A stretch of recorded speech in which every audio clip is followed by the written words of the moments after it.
எல்லா ஹவுஸ் ஒய்ஃபுக்கும் ரிட்டையர்மெண்ட் வந்தாச்சு. எஸ், ஸ்டெப்ஸ்டோன் ஆலம், Western Ghats, Pollachi near Kovai. 20+ luxurious amenities, lowest maintenance cost, ₹37 lakh. தங்க நகைகள் சோவரனுக்கு 3000 தள்ளுபடி, வைர நகைகளுக்கு 10,000 தள்ளுபடி, மேலும் பல சலுகைகளுடன் அக்ஷய சூப்பர் தங்க திருவிழா. Saravana store super jewellery, Chennai, Madurai, Coimbatore. PCOD PCOS வந்தாலே இதில் பேசிக்காக அவங்களுக்கு சரியாக ஹார்மோன் ஒர்க் ஆகாது. உங்களுக்கு அவ்வளோ ப்ராப்ளம் இருந்தால் மருந்து எடுத்து சரி பண்ணிவிட்டு அப்புறம் மெயின்டைன் பண்ணுறது தான் பெட்டர். நம்ம உணவில் பார்த்தோம்னா 5 விதம் இருக்குமா. 5 வித உணவும் முக்கியம், தண்ணியும் முக்கியம். செகண்ட், ரெகுலராக வாட்டர் குடிங்க. பட் ஃபேஸ் மேலே எண்ணெய் போடலான்னா நேச்சுரல் ப்ராடக்ட்ஸ் தான் போடணும். அண்ட் லைமை டைரெக்டாக போட மாட்டாங்க. ஸோ இந்த பாக்டீரியா உடம்புக்குள்ளே நல்லா ஆறத்துக்கு என்னெல்லாம் பண்ணணும் அப்படின்னு பார்த்தீங்கன்னா, நார் சத்து உள்ள உணவு சாப்பிடணும். நார் சத்து எதில் இருக்குது? வெஜிடபிள்ஸ், ஃப்ரூட்ஸு, அப்புறம் ஹோல் கிரெயின்ஸ். ஒன்று அசிடிட்டி, ஒன்று டைஜஸ்டே ஆகுதுங்க. இதெல்லாம் சரி பண்ணணும். சரி பண்ணலைன்னா அவங்களுக்கு பலவித டெஃபிஷியன்சி ப்ராப்ளம் வரும். அதுதான் கட் ஹெல்த் கரெக்டாக இருந்தால் தான் ஹெல்த். முன்ன காலத்தில் யாராக வந்தால் தான் அப்பெல்லாம் வடாமல் பொரிப்பாங்க. வடைங்கிறது ஒரு ஃபங்க்ஷனுக்கு தான் பண்ணுவோம். நீங்களே சொல்வீங்க, வீட்டில் சாப்பிட்டா 3 இட்லி சாப்பிட்டா 11 மணிக்கு பசி எடுத்துக்குது அப்படிம்பீங்க. இதே வெளியிலேருந்து 2 இட்லி சாப்பிட்டா 1 மணி ஆனால் கூட பசிக்காது. ஏன்னா கேலரி ஜாஸ்தி, அதில் செய்ய முறை வேற எல்லாம். இப்போ நார்த்தங்காய்னு ஒன்று இருக்குது. அந்த நார்த்தங்காய் மரத்தோட இலை அதை எடுத்து ஓமம் இதை போட்டு கொஞ்சம் உப்பு புளி போட்டு, அவ்வளோதான். No cooking at all. ஓடி விளையாடு, ஓய்ந்திருக்கலாகாது. அதுக்கு தான் சூப்பர் சரவணா ஸ்டோர்ஸ்ல சம்மருக்கு ஆடைகள் வாங்கும் போது அவுட்டோர் கேம்ஸ் ஃப்ரீ. ஓடு ஆடு விளையாடு. சூப்பர் சரவணா ஸ்டோர்ஸ் சம்மர் கோடையை கொண்டாடலாம்.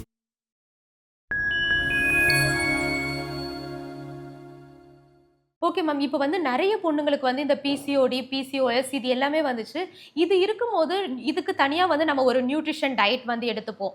இது எடுக்கும்போது இந்த ஸ்கின் அண்ட் ஹேர் ரிலேட்டடாக என்னென்ன ப்ராப்ளம்ஸ்லாம் வருது மேம்? இந்த பிசிஓடி பிசிஓஎஸ் வந்தாலே இதில் பேசிக்காக அவங்களுக்கு சரியாக ஹார்மோன் ஒர்க் ஆகாது. ஓகே. அதனால வெரி சிமிலர் ப்ராப்ளம்ஸ், ஆக்னி, பிம்பிள்ஸு, ஒரு ட்ரை ஸ்கின், இதெல்லாம் வரக்கூடிய வாய்ப்பு இருக்குது. ஸோ அதை எந்த அளவு கரெக்ட் பண்ண முடியுமோ. நிறைய பேர் சொல்லுவாங்க, இல்லை மருந்து எடுக்க வேண்டாம். உங்களுக்கு அவ்வளோ ப்ராப்ளம் இருந்தால் மருந்து எடுத்து சரி பண்ணிவிட்டு அப்புறம் மெயின்டைன் பண்ணுறது தான் பெட்டர். இந்த மருந்தே சாப்பிடக்கூடாது அப்படின்னு சொல்கிறது அவ்வளோ நல்லதில்லை. எந்த ஸ்டேஜில் இருக்குது? ரொம்ப சிம்பிள் ஸ்டேஜ்னால் நம்ம டயட் வழியாக பண்ணலாம். இவங்களுக்கு ரொம்ப வருஷமாக இருக்குது, ரொம்ப கஷ்டப்படுறாங்கன்னா இனிஷியலாக மெடிக்கல் ஹெல்ப் எடுத்துகிட்டு அதுக்கப்புறம் டயட் வழியாக நம்ம வெயிட்டை குறைச்சி அவங்களுக்கு என்னென்ன உணவை குறைக்கணுமோ, ஏன்னா ஒரு ஃபுட் டைரி மெயின்டைன் பண்ணி எதெல்லாம் அவங்களுக்கு இரிட்டேட் ஆகுது அதெல்லாம் நம்ம பார்த்து அதை சரி பண்ணிட்டோன்னா இதுவே அவங்களுக்கு பெட்டர் ஆகிடும். ஸோ ஆட்டோமேட்டிக்காக ஸ்கின் அண்ட் ஹேர் ஹெல்த் நல்லாயிடும். ஸ்கின் க்ளோயிங்காக இருக்கிறது எப்பவுமே ஹைட்ரேட் பண்ணி வச்சுக்கணும், நிறைய தண்ணி குடிக்கணும், மாய்ஸ்சரைஸ் பண்ணிகிட்டே இருக்கணும்னு சொல்லுவாங்க. ஸோ ஒரு க்ளோயிங்கான ஸ்கின்க்கு இந்த ஹைட்ரேஷன் மட்டும் முக்கியமாக, நியூட்ரிஷன் ரிலேட்டடாக அது என்ன மேம் இருக்குது? நம்ம உணவில் பார்த்தோம்னா 5 விதம் இருக்குமா. 5 வித உணவும் முக்கியம், தண்ணியும் முக்கியம். புரியுதுங்களா? மாவு சத்து, புரத சத்து, கொழுப்பு சத்து, விட்டமின், மினரல், இது 5ம் நம்ம டெய்லி எடுக்கணும். ப்ளஸ் வாட்டர், இது எல்லாமே முக்கியம். பேசிக்காக இப்போ நான் சம்மர் டைம்னா ஒரு 1.5 to 2 liters வாட்டர் எல்லாருக்குமே போகிறோம். பட் சம்மர் டைம், இதே சம்மர் டைமில் ஏசிக்குள்ளேயே உட்காந்துருக்கவங்களுக்கு அதே 1.5-2 தண்ணி போகும், 2 லிட்டர் ஒரு நாளைக்கு. பட் வெளியில் இருக்கிறவங்க, வெறும் ஃபேன் அடியில் இருக்கிறவங்க, இவங்களுக்கு நிறைய ஸ்வெட்டிங் ஆகும். அதனால எக்ஸ்ட்ரா ஒரு 1/2 லிட்டர் சொல்கிறோம். ஸோ இது ரொம்ப முக்கியம். பட் சின்ன பசங்க பார்த்திங்கன்னா நிறைய பேர், சின்னவங்கன்னா 10 to 18 வரலாம், அந்த மாதிரி ஏஜ் குரூப்பில் தண்ணியே குடிக்க மாட்டேங்கிறாங்க. இது தப்பு. தே மஸ்ட் ஹேவ் டெய்லி கொஞ்சம் வாட்டர். Okay ma'am. அதே மாதிரி சோஷியல் மீடியாவில் இந்த ஸ்கின் ரிலேட்டடாக நிறைய ட்ரெண்ட்ஸ் வருது. என்னென்னமோ சொல்கிறாங்க, டீடாக்ஸ் ட்ரிங்க்கு, அது மாதிரி இது லெமன் டைரெக்டாக சிலர் போடக்கூடாதுன்னு சொல்கிறாங்க, சிலர் போடுவாங்க. பேஸ்ட் எடுத்துலாம் சிலர் ஃபேஸில் இது பண்ணுறாங்க. ஸோ எந்தெந்த விஷயம் மேம் ஃபேஸ்க்கு பண்ணலாம்? இப்போ ஒரு சம்மர் டைமில் இந்த ஒரு ஃபேஸ்க்கு இது பண்ணலாம் அப்படின்னா நீங்கள் என்ன சொல்லுவீங்க? ஃபஸ்ட்டு ரெகுலராக வாஷ் பண்ணுங்கள். ஏன்னா சில பேருக்கு ஆயிலி ஸ்கின் இருக்கும். ஓகே. நம்ம வந்து சோப் போட்டு எவ்ரி டைம் வாஷ் பண்ண வேண்டாம். ட்வைஸ் ஆர் த்ரைஸ் சோப் போட்டு வாஷ் பண்ணலாம். மற்றது வெறும்ன just wash it like that. So that dust oil இதெல்லாம் போயிடும். That is the first thing. Second, ரெகுலராக வாட்டர் குடிங்க. பட் ஃபேஸ் மேலே எண்ணெய் போடலான்னா நேச்சுரல் ப்ராடக்ட்ஸ் தான் போடணும். அண்ட் லைமை டைரெக்டாக போட மாட்டாங்க.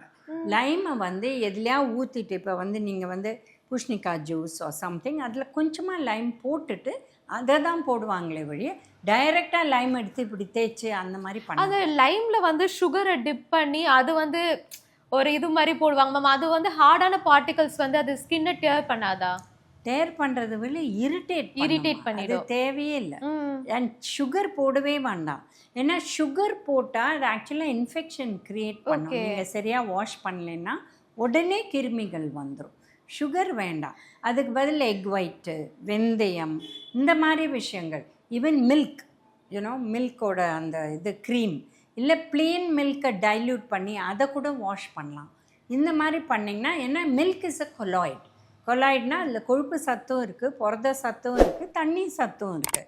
ஸோ இது வந்து நல்லா இருக்கும். இதை வந்து போட்டு ஜஸ்ட் வாஷ் ஒரு 5 minutes வச்சுட்டு வாஷ் பண்ணிட்டீங்கன்னா அது கூட ரொம்ப உங்களுக்கு சூதிங்காக இருக்கும். Okay ma'am. இப்போ வந்து கட் இஸ் த செகண்ட் பிரெயின்னு ஒரு கான்செப்ட் இருக்கு இல்லையா? இது சயின்டிஃபிக்கலி எந்த அளவுக்கு உண்மை மேம்? இப்போ நம்ம உணவை சாப்பிட்றது மாத்திரம் போகிறார், டைஜஸ்ட் ஆகணும், அப்சார்ப் ஆகணும், அப்புறம் தான் நம்மளுக்கு உடம்புல சேருது. அதனால தான் கட் ஹெல்த் ரொம்ப முக்கியம். ஏன்னா உணவு எவ்வளோ சாப்பிட்டு நம்மளுக்கு எவ்வளோ அப்சார்ப் ஆகுதோ எல்லா நியூட்ரியன்ஸும், மேக்ரோ நியூட்ரியன்ஸ் வந்து carbohydrate, protein, fat, micro nutrients, vitamins and minerals எல்லாமே முக்கியம். இது அப்சார்ப் ஆனால் தான் நம்ம சாப்பிட்டதுக்கு பிரயோஜனம். இல்லைன்னா அது வந்து டெஃபிஷியன்சி வந்து ப்ராப்ளம்ஸ் வரும். அதனால தான் சொல்கிறாங்க அது செகண்ட் பிரெயின் மாதிரி. Okay ma'am. இந்த கட் மைக்ரோபியம் இம்பேலன்ஸ் வந்து நம்ம பாடியோடைய ஓவரால் ஹெல்த்தை எப்படி அஃபெக்ட் பண்ணுது? பேசிக்காக பார்த்தீங்கன்னா நம்ம உடம்புல எவ்வளோ செல் இருக்கோ அதை விட நிறையா குட் பாக்டீரியா நம்ம உடம்புல இருந்தால் ஹெல்த்துன்னு அர்த்தம். ஓகே. இப்போ பார்த்தீங்கன்னா பாக்டீரியா ஒரே செல் தான், ஒரு பாக்டீரியா ஒரு செல்.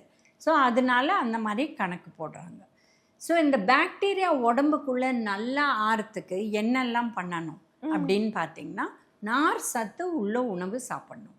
நார் சத்து எதில் இருக்குது? வெஜிடபிள்ஸ், ஃப்ரூட்ஸு, அப்புறம் ஹோல் கிரெயின்ஸ். இப்போ சேப்பரிசி, கருப்பரிசி, கைக்குத்தல் அரிசி அதில் இருக்குது. ஒயிட் ரைஸில் அவ்வளோ இல்லை. அதே மாதிரி பார்த்திங்கன்னா கோதுமை இல்லை மில்லட்ஸ், சாமை வரகுல குறவு தான். அதே தெனை, கம்பு, கேழ்வரகு இதிலெல்லாம் இருக்குது. பார்லி இதிலெல்லாம் இருக்குது. இதை தவிர முக்கடலை, கருப்பு சன்னா, காராமணி, தட்டைப்பயிறு, பச்சை பயிறு, இந்த மாதிரி நிறைய விஷயம் நம்ம சாப்பிட நம்மளுக்கு இந்த ஃபைபர் வர உடம்புல அந்த பெரிய குடலில் இந்த ஃபைபர், இந்த இன்சால்யுபிள் ஃபைபருங்கிறது போய் நிற்கும். அது வந்து எவாக்குவேட் பண்ணுறதுக்கு முன்னாடி அது வந்து குட் பாக்டீரியா கொடுக்கும். ஸோ இது வந்து வெஜிடேரியன்ஸில் B12 கூட கொடுக்கும். ஸோ அதனால தான் நிறைய ஃபைபர் சாப்பிட்டா B12 ஜெனரேட் ஆகிடும் உடம்புக்குள்ளேயே வெஜிடேரியன்ஸ்க்கு. எல்லோரும் சொல்லுவாங்க நீங்கள் வெஜிடேரியனா உங்களுக்கு ப்ரோட்டீன் போகாது, B12 போகாது. கிடையவே கிடையாது. நம்ம சரியாக சாப்பிட்டா, நல்ல நார் சத்து சாப்பிட்டா இந்த மாதிரி குட் பாக்டீரியா வரும். குட் பாக்டீரியா வர நம்மளுக்கு ஹெல்த் வந்துடும், டைஜஷன் சூப்பராகும், அப்சார்ப்ஷன் நல்லாகும். இப்போ நிறைய பேர் சொல்லுவாங்க, ஐயோ காலையில் எழுந்தாலே அசிடிட்டி வருதுங்க, எங்களால் ஒன்றுமே சாப்பிடல. இது ஒரு கேட்டகரி. இன்னொருத்தர் சொல்லுவாங்க, கொஞ்சமாக சாப்பிட்டா போகிறோம், எங்களுக்கு வயிறு ரொம்பிடுதுங்க, அப்புறம் எதுக்களிக்குங்க, இங்கேயே நிற்குது உணவு, இது கீழே போக மாட்டேங்குது. ஸோ இந்த மாதிரி 2 கேட்டகரி, ஒன்று அசிடிட்டி, ஒன்று டைஜஸ்டே ஆகுதில்ல. இதெல்லாம் சரி பண்ணணும். சரி பண்ணலைன்னா அவங்களுக்கு பலவித டெஃபிஷியன்சி வந்து ப்ராப்ளம் வரும். அதுதான் கட் ஹெல்த் கரெக்டாக இருந்தால் தான் ஹெல்த் இருக்குது. Okay ma'am. இந்த எந்தெந்த மாதிரியான ஃபுட்ஸ் எடுக்கும் போது வந்து கட் ஹெல்த் வந்து பாதிக்கப்படும், அந்த மாதிரி ஏதாச்சும் ஃபுட் ஐட்டம்ஸ் இருக்கா? நிறையா இருக்குமா. அதுவும் இந்த காலத்தில் ரொம்ப காமனாக கிடைக்கிற fast food, junk food, maida foods and freight foods. முன்ன காலத்தில் யாராக வந்தால் தான் அப்பளம் வடாம் பொரிப்பாங்க. வடைங்கிறது ஒரு ஃபங்க்ஷனுக்கு தான் பண்ணுவாங்க. இந்த காலத்தில் எங்கள் கிளைண்ட்ஸ்லாம் சொல்கிறாங்க, நாங்கள் வீட்டில் இட்லி பண்ணால் வடை பண்ணோம், அப்படி வடை பண்ண முடியலன்னா வெளியிலேருந்து வடை வாங்கிட்டு வாங்கி. வந்துரும். இது கிடையவே கிடையாது. ஏன்னா ஏதாவது ஒரு ஃபங்க்ஷன்னா தான் வடை பண்ணுவாங்க. ஸோ இந்த மாதிரி வடை, சாம்பார் வடை, ரச வடை, இதெல்லாம் இன்னும் டெய்லியே சாப்பிடணும் அப்படிங்கிற மாதிரி ஒரு கான்செப்ட் வந்துடுச்சு. இதெல்லாம் தான் வந்து உடம்பை கெடுக்குது. அண்ட் எல்லா மைதா ப்ராடக்ட், பேக்கரி ஐட்டம்ஸ், ப்ரெட்டு, பன்னு, பிஸ்கெட், கேக்கு, எல்லாத்துலேயுமே ஃபுட் கலர்ஸ், அதுவும் ப்ராப்ளம். இந்த ஜங்க் இப்போ பார்த்தீங்கன்னா ஒரு மாலுக்கு போனால் ஒரு கேண்டி பார்னு ஒன்று இருக்கும். அதில் கலராக இருக்கும், க்ரீனு, ப்ளூ, பிங்க்கு. அதை வந்து பெரியவங்களே அட்ராக்ட் ஆகி போகிறாங்க. அப்போ குழந்தைங்க சின்ன என்ன பசங்க சொல்றது? இல்லாம பெரியவங்களுமே இப்ப அதெல்லாம். பட் அது ஃபுல்லாக gelatin, sugar, food colour. But வந்து ஒன்ஸ் இன் அ வைல் எடுத்துக்கிட்டாலுமே இந்த பிரச்சனை வருமா மேம்? இந்த ஒன்ஸ் இன் அ வைல்க்கு அர்த்தம் என்ன? 10 நாளைக்கு ஒருக்க ஒரு சின்ன பீஸ்னா ஓகே. ஒரு அப்படியே 100 கிராம் வாரத்துக்கு 3 தடவை அப்படின்னா no no no no, absolute no. So இந்த ஒன்ஸ் இன் அ வைல் ரொம்ப முக்கியமான கருத்து. Okay ma'am. இப்போ வந்து அதே மாதிரி வந்து நிறைய டேப்லெட்ஸ் எடுக்கும் போது, நிறைய ஆன்டிபயோட்டிக்ஸ் எடுத்துக்கும் போது வந்து அந்த குடல் புண் வந்து வரும்னு சொல்லுவாங்கல்ல. ஸோ நிறைய ஆன்டிபயோட்டிக்ஸ் பயன்படுத்தும் போது அது கட் ஹெல்த்தை வந்து எந்த அளவுக்கு பாதிப்பு ஏற்படுத்துது மேம்? 100% ஆன்டிபயோட்டிக் நிறைய எடுத்தாதான். ஓகே. ஒரு கோர்ஸ் எடுத்து முடிச்சிட்டிங்கன்னா அது கூட பி காம்ப்ளெக்ஸ் எடுக்கணும். பி காம்ப்ளெக்ஸ் ஏன்னா ஆன்டிபயோட்டிக் B12 மாத்திரம் இல்லை, பி காம்ப்ளெக்ஸை குறைச்சிடுது உடம்புல. ஸோ பி காம்ப்ளெக்ஸும் எடுக்கணும். எப்போ ஆன்டிபயோட்டிக் எடுத்தாலும் vitamin C and B complex அது கூட எடுக்கணும். நீங்கள் எதுக்கு ஆன்டிபயோட்டிக் எடுக்கிறீங்க? உங்கள் உடம்புக்குள்ளே ஏதோ இன்ஃபெக்ஷன், உங்கள் உடம்பால் அதை ஹேண்டில் பண்ண முடியல, அதை கண்ட்ரோல் பண்ண தானே டாக்டர் கொடுக்குறாங்க. ஸோ சில பேர் பண்ணுற தப்பு என்னென்னா, டாக்டர் கொடுத்துட்டாங்க, நம்ம சரி பண்ணிட்டோம், திருப்பி அதே மாதிரி சிம்டம்ஸ் வந்தால் அவங்களே எடுக்கிறாங்க. இது ரொம்ப டேஞ்சரஸான விஷயம். ஏன்னா எவ்வளோ ஸ்ட்ராங்காக கொடுத்துருக்காங்க, எவ்வளோ தடவை அடிக்கடி அது சாப்பிடலாம், இதெல்லாம் நம்மளுக்கு தெரியாது. டாக்டர் பிரிஸ்கிரிப்ஷன் இல்லாமல் அவங்களே போயிட்டு மெடிக்கல் ஷாப்பில் வாங்கி சாப்பிட ஆரம்பிச்சிட்டாங்க. ஒரு சின்ன தலைவலிக்குனா டேப்லெட், ஒரு கோல்டுனா டேப்லெட். ஃபர்ஸ்ட்லாம் வந்து நம்ம வீட்டில் அம்மா வந்து கஷாயம் வச்சு கொடுப்பாங்க, அது குடிப்பாங்க. இப்போ வந்து ஒரு சின்ன சின்ன விஷயத்துக்கு கூட டேப்லெட் போட ஆரம்பிச்சிட்டாங்க. அதுதான் ப்ராப்ளம். ஸோ அந்த டேப்லெட்டோட சைடு எஃபெக்ட் என்னன்னு நம்மளுக்கு தெரியாது. ஸோ ஆன்டிபயோட்டிக்கை பொறுத்த வரலும் இது 2 விஷயம் பண்ணுது. ஓகே. ஒன்று பி விட்டமின்ஸஸ் நம்மளை அப்சார்ப் பண்ண முடியல, 2வது குட் பாக்டீரியாவை கெடுத்துடுது. ஏன்னா அது உள்ளே போகிறது வந்து பேட் பாக்டீரியாவை கெடுக்கிறதுக்கு. பட் பேட் பாக்டீரியா கெடுக்கிறச்சே குட் பாக்டீரியாவும் அஃபெக்ட் ஆகிடுது. அதனால தான் ஆன்டிபயோட்டிக்ஸ் கொடுத்துட்டு உடனே அந்த கோர்ஸ் முடிஞ்ச உடனே அவங்களுக்கு ப்ரோபயோட்டிக்ஸ் கொடுப்பாங்க. அதாவது எதில் குட் பாக்டீரியா ஜெனரேட் ஆகும், நிறைய ஃபைபர் இருக்கிற உணவு கொடுப்பாங்க. ஸோ இதெல்லாம் ரொம்ப முக்கியம். நம்ம மாட்ட ஆன்டிபயோட்டிக் எப்போ வேணும் நம்ம சாப்பிட்றது ரொம்ப தப்பு. இன்னொரு தப்பு என்ன பண்ணுறாங்கன்னா, டாக்டர் 7 நாளைக்கு கோர்ஸ் கொடுத்துருப்பாங்க, இவங்க வந்து 3ஆம் நாளே சரியாக போச்சுன்னு நிறுத்திடுவாங்க. ஆன்டிபயோட்டிக் மாத்திரம் கோர்ஸ்னால் அது கோர்ஸ் தான். 3 நாளா 5 நாளா 7 நாளாக கொடுத்துருக்காங்களா அதை முடிச்சிடணும். முடித்தாதான் ஃபுல் எஃபெக்ட். நீங்கள் பாதியில் விட்டுட்டு அது எஃபெக்டே இல்லை, திருப்பி ப்ராப்ளம் டபுளாக வந்துடும். அதனால இதெல்லாம் ரொம்ப முக்கியமான கருத்து ஆன்டிபயோட்டிக் பற்றி. ஆன்டிபயோட்டிக்கோட ஏற்கனவே நம்ம சொன்னோம், விட்டமின் சி அண்ட் பி டெஃபினட்டாக எடுக்கணும், பி காம்ப்ளெக்ஸ் அண்ட் சி. அதுக்கப்புறம் நம்ம வந்து உணவில் புரத சத்து ஜாஸ்தி பண்ணணும். விட்டமின் மினரல் வரத்துக்கு வெஜிடபிள்ஸ் அண்ட் ஃப்ரூட்ஸ் எடுக்கணும். இந்த மாதிரி பண்ணினா என்ன இன்ஃபெக்ஷன் இருந்ததோ அது பூரா உடம்புலேருந்து போயிடும். Okay ma'am. இப்போ வந்து நம்ம லைஃப் ஸ்டைலுக்கு ஏற்ற மாதிரி ஃபாஸ்ட் ஃபுட் அப்படி இப்படின்னு போயிட்டாங்க. அதே மாதிரி வந்து இந்த ஐபிஎஸ், அசிடிட்டி, ப்ளோட்டிங் இது எல்லாமே அதிகமாயிடுச்சு. ஸோ இதை எப்படி கொஞ்சம் ப்ரிவென்ட் பண்ணலாம்? இது வரதுக்கான முக்கியமான ரீசன் என்ன மேம்? சிம்பிளாக நான் வந்து சொன்னால் நாங்கள் சொல்லுவோம், எந்த வெளியிலேருந்து உணவு, வீட்டில் சமைக்காத உணவு, ஃபாஸ்ட் ஃபுட் ஒரு சைடு, ஜங்க் ஃபுட் இன்னொரு சைடு, மைதா ப்ராடக்ட்ஸ், இது 3ம் டெஃபினட்டாக வேண்டாம். இதை தவிர ஒரு சிம்பிள் இட்லி எடுங்க. இது வீட்டில் பண்ணி நம்ம சாப்பிட்டா ஒரு இட்லி 30 கேலரிஸ், வெளியிலேருந்து சாப்பிட்டா 90 கேலரி. ஏன்னா செய்யும் முறை வேறு, அதோட சைஸ் வேறு. நீங்களே சொல்வீங்க, வீட்டில் சாப்பிட்டா 3 இட்லி சாப்பிட்டா 11 மணிக்கு பசி எடுத்துக்குது அப்படிம்பீங்க. இதே வெளியிலேருந்து 2 இட்லி சாப்பிட்டா 1 மணி ஆனால் கூட பசிக்காது. ஏன்னா கேலரி ஜாஸ்தி, அதில் செய்ய முறை வேறு இல்லை. ஸோ இந்த மாதிரி இருக்கிறச்சே ஒரு இட்லியில் வேறு என்ன சொல்ல முடியும்? புரியுதுங்களா? இப்போ எங்கே வெளில போனாலும் பூரி செட், முன்னையெல்லாம் 2 கொடுப்பாங்க, இப்போ 3 கொடுக்குறாங்க. 3ன்னா 3ஐயும் சாப்பிட்றோன்னு நினச்சிக்கிறாங்க. அதை ஷேர் பண்ணக்கூடாதா, 1.5 1.5ன்னு. அதே மாதிரி இதெல்லாம் தான் ப்ராப்ளம். இப்போ வீட்டில் தோசை எல்லார் வீட்லேயும் போடுறாங்க, சவுத் இண்டியன் நார்த் இண்டியன் எல்லார் வீட்லேயும் தோசை போடுறாங்க. இதே வெளியில் ஒரு கல்யாணத்துக்கோ ஒரு பார்ட்டிக்கோ ஹாட் தோசை கவுண்டர் இருந்தால் அதில் போய் நிற்கிறாங்க க்யூவில். ஏன்? அதில் எண்ணெய் எக்கச்சக்கமாக போடுறான், கிண்ணத்தில் போடுறான், அதை எடுத்து சாப்பிடணுன்னு ஆசைப்படுறாங்க. இது எல்லாருக்கும் டைஜஸ்ட் ஆகாது. 1. 2வது, அந்த மாவை புளிக்க வச்சு பண்ணுறாங்களா? ஏன்னா புளிக்காத பண்ணால் அந்த மாவு டைஜஸ்ட் ஆகாது. இது மாதிரி பல விஷயம் இருக்குது. இட்லியை வீட்டில் வச்சா நம்ம புளிக்க வச்சா ஒரு நாள் ரொம்ப சாஃப்டாக வரும், ஒரு நாள் கொஞ்சம் ஹார்டாக வரும். அவங்களுக்கு அதை பண்ண முடியாது, ஏன்னா வெளியில் அதே மெயின்டைன் பண்ணோம். ஸோ வேறு ஏதாவது அதுக்கு போடுறாங்களா? அந்த போடுற விஷயம் டைஜஸ்ட் ஆகுமா? இதெல்லாம் பல விஷயம் இருக்குமா, அதுதான் ப்ராப்ளம். இப்போ சன்னா எடுத்துக்கோங்க. வீட்டில் நம்ம என்ன பண்ணுவோம், 4 hours வேறு அது ஊற போடுவோம், வேக போடுவோம். வெளியில் நிறைய குவான்டிட்டி பண்ணுறாங்க, அதை ஊற வைக்கிறச்சே சோடா போட்டுருவாங்க. அப்போ அது ஈஸியாக வெந்துடும், குயிக்காக வெந்துடும். அப்போ அது ஒத்துக்குமா? நிறைய பேருக்கு சோடா ஒத்துக்குமா? இந்த மாதிரி அடிக்கடி வெளியில் சாப்பிட்றோம், இல்லை வீட்டில் பண்ணாத உணவை வீட்டில் கொண்டு சாப்பிட்றோம். இது லேட்டஸ்ட்டாக நாங்கள் ஆட் பண்ணுறோம். ஏன்னா நிறைய விஷயம் வீட்டுக்கு வருது. ஏன்னா ஒரு பேஷண்ட் சொன்னாங்க, நாங்கள் வீட்டில் தான் சாப்பிட்றோம், ஒன்றும் ப்ராப்ளமே இல்லையே. வீட்டில் செஞ்ச உணவா? அது கிடையவே கிடையாதுங்க. அது சாட்டர்டே சண்டே பண்ணால் பெரிய விஷயம் அப்படின்னு சொல்கிறாங்க. அதே மாதிரி ரெடிமேடாவே வாங்கி, இப்போ சப்பாத்தியா இருக்கட்டும், தோசை மாவு எல்லாமே இப்போ ரெடிமேடாவே விற்க ஆரம்பிச்சிட்டாங்க. சும்மா அதை வாங்கிட்டு சும்மா ஹீட் பண்ணி சாப்பிட்ற லைஃப் ஸ்டைல் தான் மேம் இப்போ இருக்கு. ஸோ அந்த லைஃப் ஸ்டைலுக்கு ஏற்றது bloating, IBS, all the problem. அதெல்லாம் அவ்வளோதான் சைடு எஃபெக்ட். ஓகே மேம், இந்த மென்டல் ஹெல்த்துக்கும் கட் ப்ராப்ளமுக்கும் ஏதாச்சும் ரிலேஷன் இருக்கா? 100%. ஏன்னா ஃபஸ்ட்டு நம்மளால் சாப்பிட முடியல, அந்த ப்ராப்ளம் வந்தாலே என்னது, ஒரு கோவம், ஒரு ஆங்ஸைட்டி அந்த மாதிரி வருது.